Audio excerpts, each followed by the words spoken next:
আগামী নির্বাচনে জয়ী হয়ে আসতে পারলে ওই লন্ডনে বসে হুকুম দেবে আর আমার দেশের মানুষের ক্ষতি করবে আর দেশের মানুষকে মারবে, সেটা হতে পারবে না।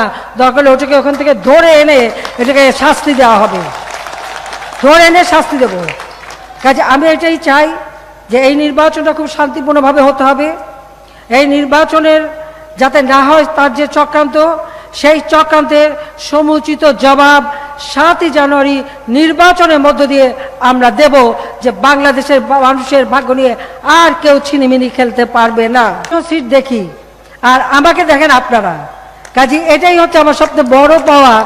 আমার মতো একজন প্রার্থী, সৌভাগ্যবান প্রার্থী বাংলাদেশে আর নেই, এটা হলো বাস্তবতা।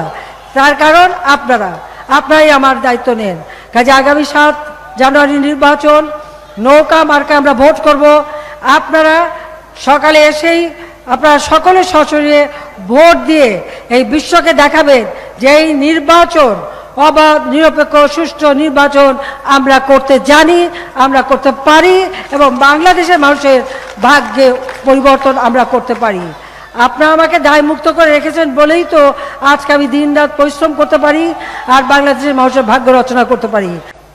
আজকে এই টুঙ্গিপাড়া আসতে ছোটবেলা সময় লাগতো পুরো 2 রাত 1 দিন, 24 ঘন্টার উপরে সময় লাগতো। আজকে 3 ঘন্টার মধ্যেই আমরা টুঙ্গিপাড়া আসতে পারি।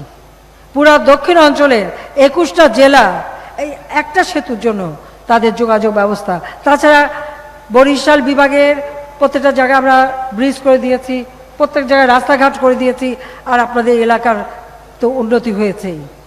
আজকে আপনারা সকালে বেরিয়ে ঢাকায় যে কাজ করে আবার ফিরে আসেন, আবার কেউ দুপুরেও যান ফিরে আসেন, কেউ আবার রাত্রেও যান ফিরে আসেন, 3বার 4বার যাতায়াত করতে পারেন কি পারেন না বলেন? যে এই ব্যবস্থাটা তো করতে পেরেছি। আজকে দেশে দারিদ্র্যের হার কমিয়েছি, মানুষের খাদ্য নিরাপত্তা নিশ্চিত করেছে। আমি ঘোষণা দিয়েছি যত অনাবাদি জমি ছিল, যত পতিত জমি ছিল সব চাষ করতে হবে। আমি নিজেরটা দিয়ে শুরু করেছি। আমি আপনাদেরকে আহ্বান জানাই, সারা বাংলাদেশের মানুষকে আহ্বান জানাই, কোনো জমি অনাবাদি থাকবে না।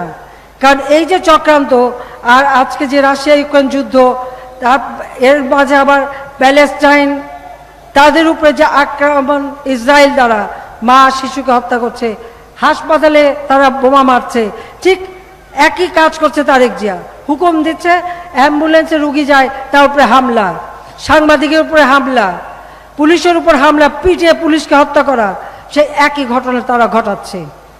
বাংলাদেশে এই সমস্ত দুর্বৃত্তায়ন চলবে না।